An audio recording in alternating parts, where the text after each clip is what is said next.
Di dunia yang luas ini pasti terdapat problematika yang kompleks, baik itu dari segi sosial, budaya, kondisi ekonomi, politik, dan tentu saja pendidikan. Beberapa bangsa di dunia mencoba memecahkan aneka problematika tadi melalui banyak instrumen, salah satunya adalah melalui pendidikan.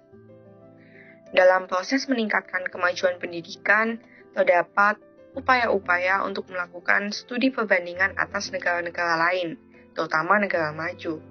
Disebut apakah itu? Ya, pendidikan komparatif. Melalui studi komparatif, maka diharapkan dapat memberikan kontribusi terhadap perkembangan dan perbaikan dari pendidikan itu sendiri. Dengan begitu, bisa menjadi contoh untuk negara-negara lain yang pastinya tetap memperhatikan kondisi masing-masing negaranya ya. Misal Indonesia, mencontoh negara bagian Eropa dalam sistem pendidikan yang mana itu diwujudkan dalam beberapa bentuk kebijakan. Oke, tak kenal maka tak sayang. Kami dari kelompok 1, Pendidikan Internasional, Pendidikan Global, dan Pendidikan Komparatif yang beranggotakan Fahmi Rafika, Rizky Alamsah, Ria Trisnawati, Rizky Esa, Sahari Imratun, Azizah, dan Febrian. Pendidikan internasional atau international education dikenal sebagai usaha dalam forum internasional untuk mewujudkan harmoni dan perdamaian dunia melalui pendidikan. Untuk mewujudkan cita-cita tersebut, selanjutnya muncul beberapa lembaga yang dikenal sebagai lembaga pendidikan internasional. Kategori internasional pada lembaga pendidikan internasional tersebut bisa dilihat dari sisi pendidik dan tenaga kependidikannya yang berasal dari beberapa negara, atau sisi kurikulum yang sudah disesuaikan dengan standar internasional, atau juga siswa-siswinya yang banyak berasal dari beberapa negara. Pendapat dari Carter Vigot menyebutkan ada dua arti dari pendidikan internasional. Arti pertama, pendidikan internasional adalah studi tentang kekuatan-kekuatan pendidik, sosial politik, dan ekonomi dalam konteks hubungan internasional dengan tekanan pada potensi dan bentuk pendidikannya. Yang kedua, arti pendidikan internasional adalah program yang bertujuan untuk meningkatkan saling pengertian antar bangsa dengan jalan tukar-menukar sarana-prasarana, metode pendidikan, pelajar, dan gurunya. Arti pertama dari pendapat Good adalah lebih menekankan pada peran pendidikan sebagai kekuatan yang dapat mempercepat dinamika hubungan antar bangsa. Sedang arti yang kedua lebih menekankan pada bentuk kegiatan pendidikan dalam lintas banyak negara sehingga dapat mendekatkan hubungan antar bangsa yang lebih harmonis. Imam Barnardib mendefinisikan pendidikan internasional sebagai upaya internasional menjadikan pendidikan sebagai sarana memelihara perdamaian dunia dan meningkatkan pemantapan pergaulan antar bangsa. Sedangkan Suryati Siddharto pada tahun 1989 memberi batasan pendidikan internasional sebagai studi tentang pendidikan dalam skala internasional. Dari seluruh definisi, terlihat bahwa definisi dari Imam Barnardib lebih menggambarkan secara jelas terhadap kenyataan yang ada, khususnya bila kita memahami substansi tujuan dari pendidikan internasional adalah mewujudkan saling pengertian antar bangsa, sehingga tercipta perdamaian dunia yang abadi dan berkeadilan sosial. Secara historis, pendidikan internasional sudah ada sejak lama, yang berlangsung di beberapa kawasan dunia. Kawasan Asia Selatan, terutama di India, telah berlangsung kegiatan pendidikan internasional sejak abad ke-6 sebelum Masehi. Kawasan Asia Timur, seperti Cina, juga telah terdapat pendidikan internasional. Sedangkan di kawasan Eropa dan Amerika, keberadaan pendidikan internasional dimulai pada pertengahan abad ke-13 Masehi. Oleh karena itu, Keberadaan pendidikan internasional memiliki sejarah yang amat panjang, mulai dari hanya sebatas gagasan para ahli yang selalu kandas untuk diwujudkan sampai kepada terwujudnya cita-cita dan gagasan itu dalam kenyataan.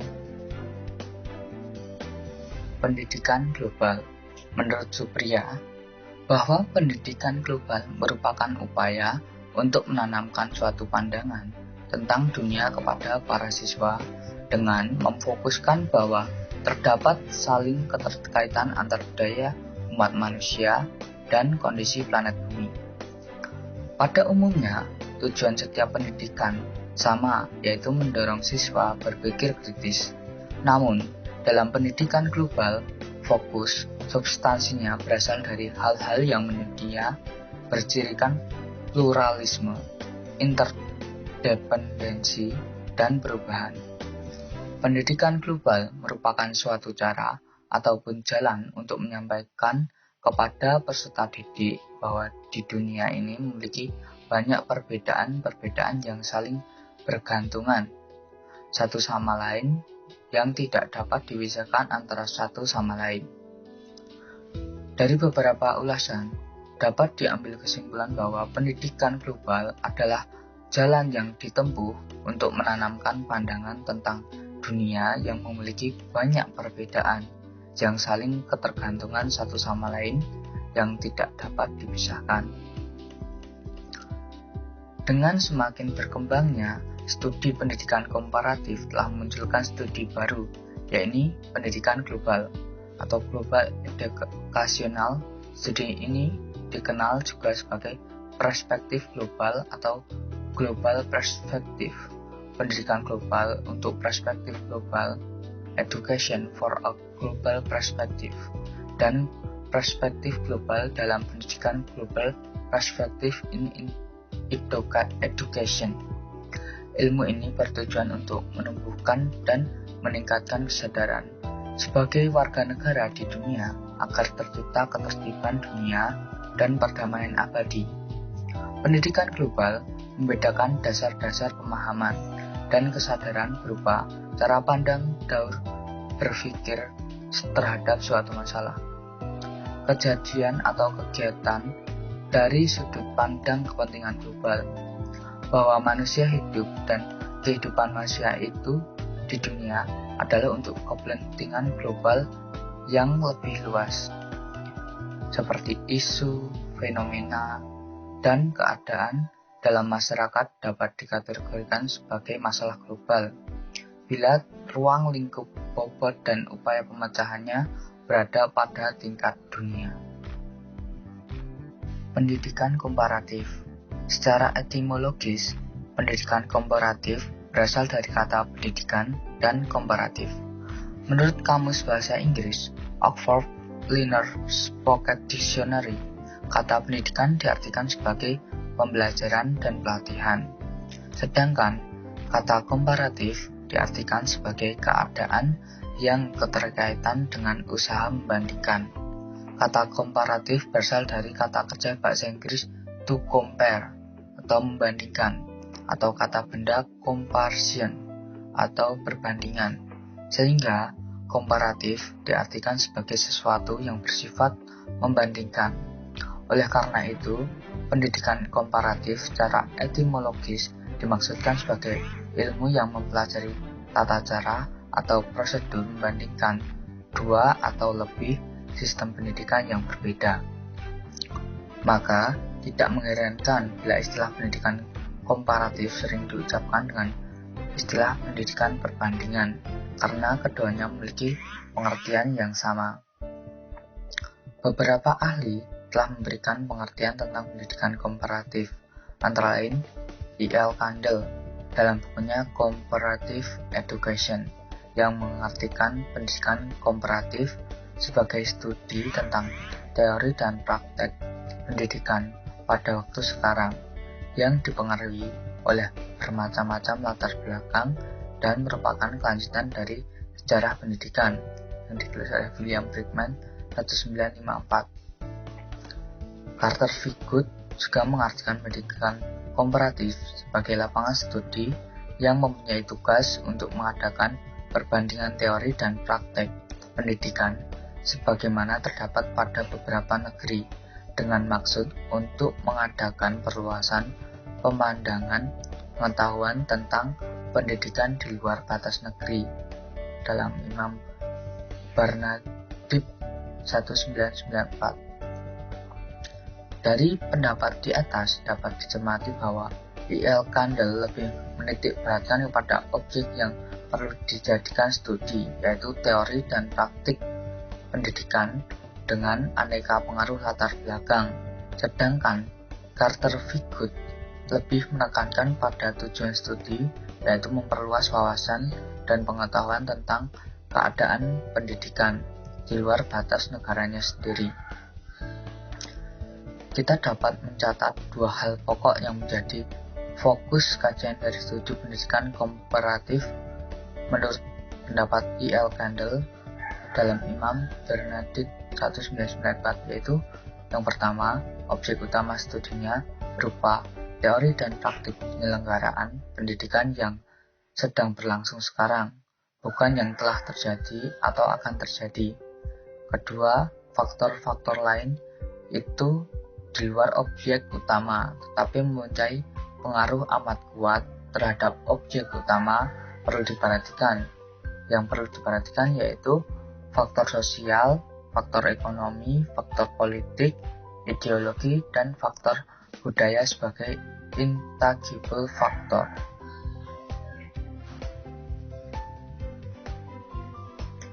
Nah, masuk di slide perdamaian dunia.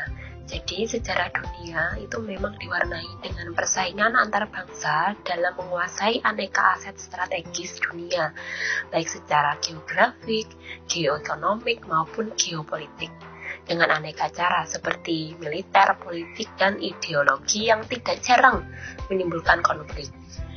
Jadi kalau teman-teman tahu ya, banyak kan negara yang memang konflik, negara A dengan negara B, negara A dengan C, B dengan C, dan lain sebagainya, dengan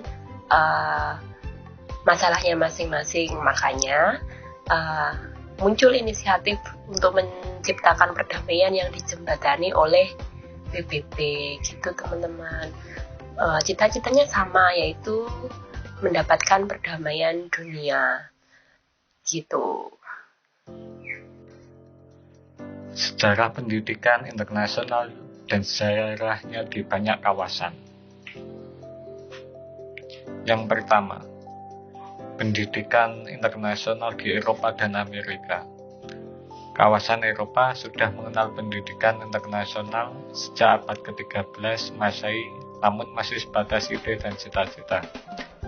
Atas usul Antoine Julien de Paris pada tahun 1817, bentuk komisi yang jangkauan kinerjanya bersifat internasional dengan tugas mengumpulkan data pendidikan di berbagai negara dan memberi penerangan pendidikan kepada negara-negara di Eropa. Abad ke-20, William Taft menyetujui usulan Van Andrew untuk mempertemukan para pemimpin bangsa, dan pada tahun 1912 terselenggaranya Konferensi Internasional di Den Haag. Selanjutnya yaitu kawasan Asia Barat dan Selatan. Fenomena mengenai cita-cita dan upaya-upaya mewujudkan adanya pendidikan internasional tersebut tidak hanya terjadi di negara-negara Eropa.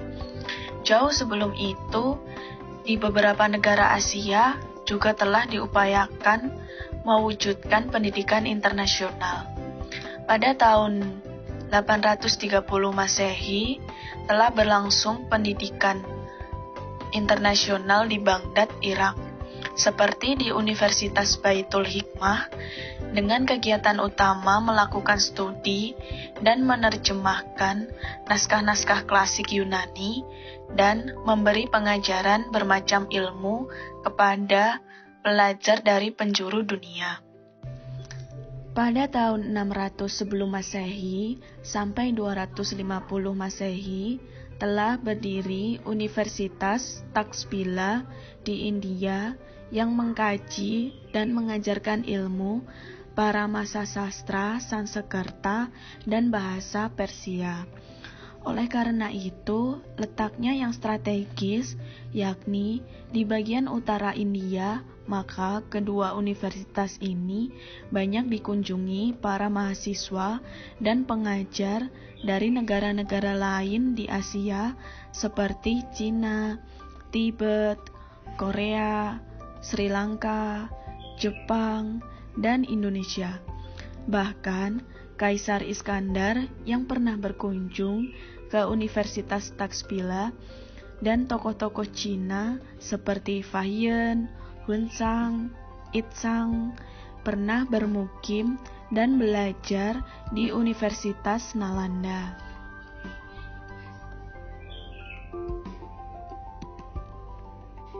Selanjutnya, di kawasan Asia Timur dan Tenggara. Di kawasan Asia Timur, terdapat pula program pendidikan internasional yang menjadi ajang pertemuan dan pengkajian ilmu pengetahuan para pelajar dari banyak negara, sebagaimana terdapat di Asia Selatan dan Barat. Pada abad ke-8, di Cina telah ada universitas yang didatangi banyak mahasiswa dari Jepang dan juga banyak mahasiswa Cina yang belajar di perguruan tinggi Jepang seperti Daigaku no Kami. Di sini telah menerapkan sistem administrasi perguruan tinggi seperti yang terdapat di banyak perguruan tinggi di Cina. Kebijakan seperti ini kemudian diteruskan oleh rektor penggantinya yang bernama Sugawara Kareyoshi.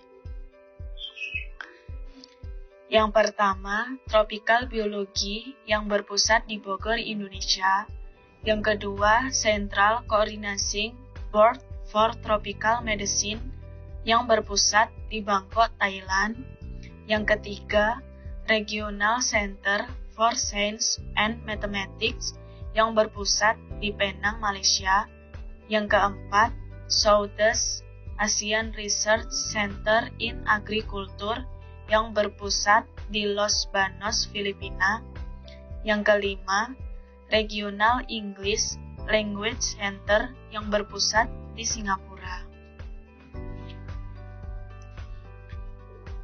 Kemudian, di kawasan Asia Tenggara sendiri diprakarsai oleh organisasi ASEAN yang membentuk organisasi bernama SAMEO atau Southeast Asian Ministers of Education Organization, yang mana SAMEO ini dikembangkan oleh pusat-pusat penelitian dan latihan pendidikan tinggi.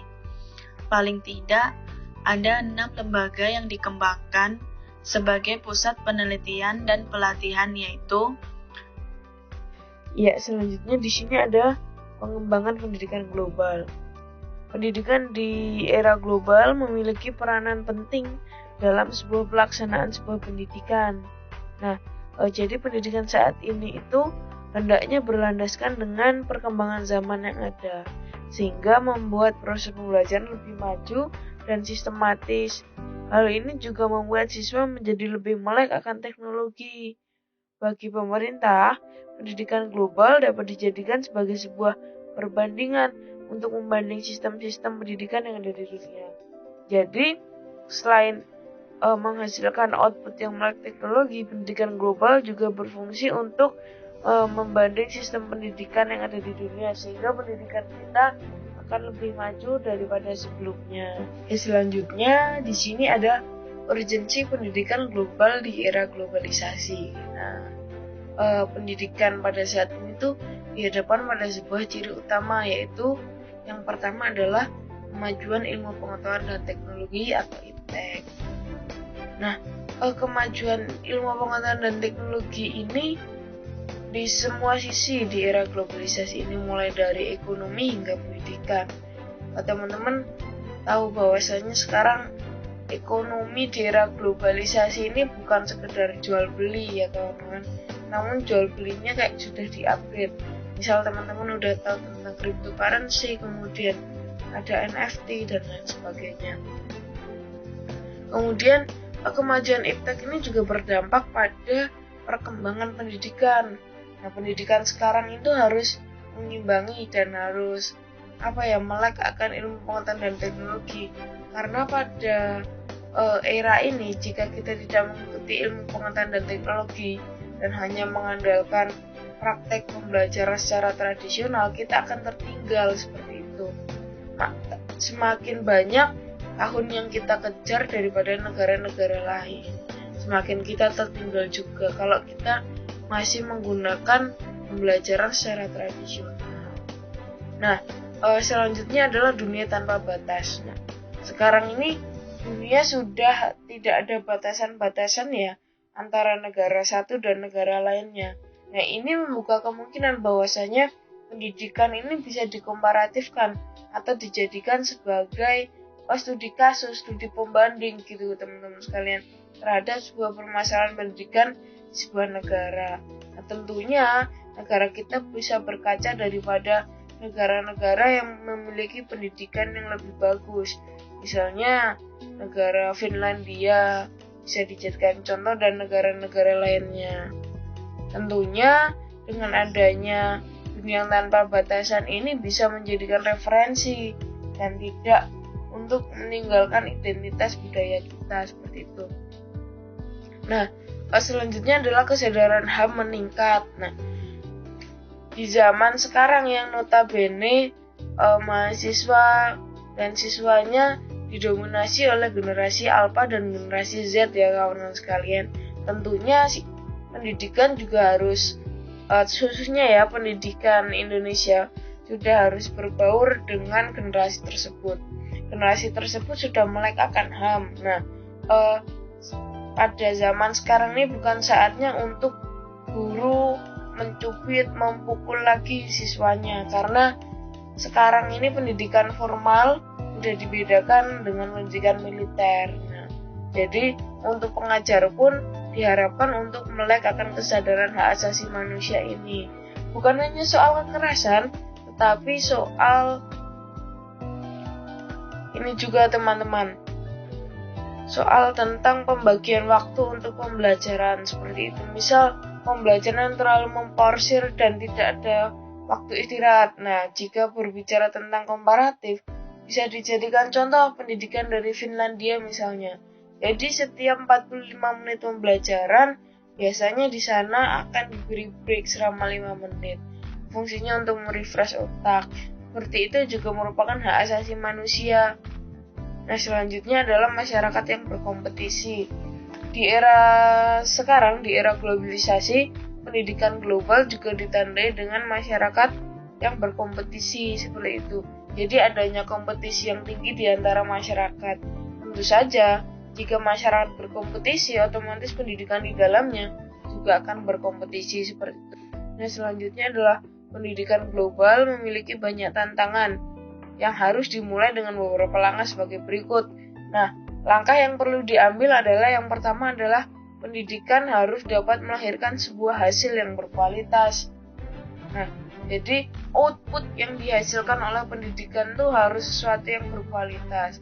Dimulai dari mana? Dimulai dengan memperbaiki sebuah segala aspek pendidikan. Misalnya dari aspek infrastruktur, aspek pengelolaan pembelajaran. Nah, bagaimana caranya? Ya, dengan mengkomparatifkan salah satunya. Kita mengcompare pendidikan kita dengan pendidikan negara lain, apakah sudah masuk atau belum, seperti itu. Nah, selanjutnya yang kedua adalah hasil dari pendidikan harus dapat menghasilkan sumber daya manusia yang paham akan ilmu pengetahuan dan teknologi. Nah, sama juga output yang dihasilkan harus melek akan iptek. Karena pada saat ini jika siswa yang dihasilkan belum melek iptek, maka yang kasihan adalah siswa tersebut. Karena ketika bersaing di dunia kerja, mereka akan tertinggal jauh dari teman-temannya seperti itu. Nah, yang ketiga, sumber daya manusia ini perlu ditingkatkan kualitasnya agar mampu bertahan di zaman persaingan kerja yang tinggi seperti itu. Nah, sumber daya manusia ini perlu ditingkatkan kualitasnya. Maksudnya kita one step ahead itu maksudnya kita bergerak satu langkah ke depan, seperti itu teman-teman sekalian. Misalnya taraf kualitas pendidikan kita itu jika diberi nilai 7, nah kita perlu tingkatkan menjadi 8 agar apa? Kembali lagi agar dapat bersaing di masyarakat. Tentunya kita tidak akan menciptakan masyarakat yang tidak berkualitas. Nah, nanti hasilnya apa? Masyarakat yang tidak berkualitas itu akan menjadi komponen yang sia-sia di masyarakat, seperti itu teman-teman sekalian. Baik, selanjutnya monggo. Oke, selanjutnya yaitu mengenai perbandingan pendidikan internasional, global, dan komparatif. Nah, di bagian awal pembahasan materi ini tadi telah dijelaskan bahwa pendidikan internasional, pendidikan global, dan pendidikan komparatif memiliki keterkaitan satu sama lain.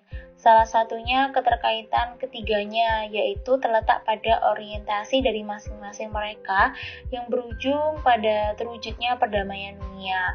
Nah, menurut Suryati Sidarto pada tahun 1989, pendidikan internasional, pendidikan global, dan pendidikan komparatif, ketiganya itu mempunyai tujuan-tujuan pendidikan yang banyak bermuatan pada ranah afektif. Namun, apabila diurutkan mulai dari yang paling tinggi sampai yang paling rendah itu muatan afektifnya, maka urutannya yaitu pendidikan global, terus disusul dengan pendidikan internasional, dan yang terakhir pendidikan komparatif.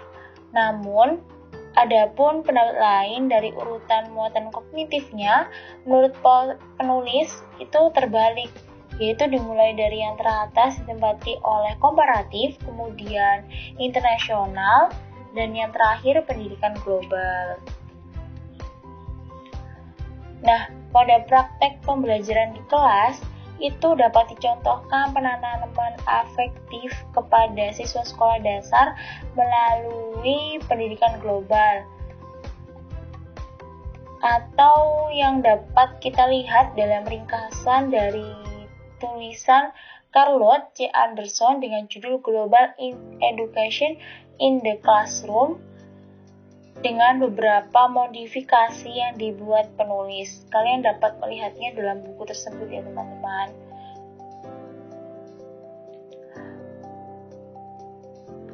Kegiatan belajar yang dilakukan oleh guru adalah meletakkan sebuah global di tengah-tengah kelas. Selanjutnya para siswa diminta secara berkelompok mengamati dari arah yang berbeda. Ada yang dari utara, timur, dan selatan, dan barat.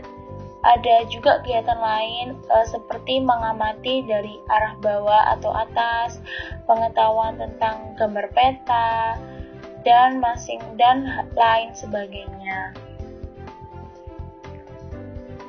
Hal itu dengan tujuan siswa dapat memperkuat penghayatan terhadap keadaan daerah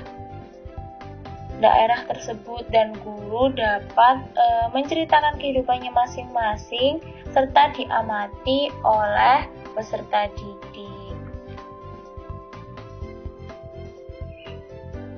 Sekian presentasi dari kelompok kami. Kurang lebihnya mohon maaf, jika ada yang kurang jelas silahkan ditanyakan. Wassalamualaikum warahmatullahi wabarakatuh.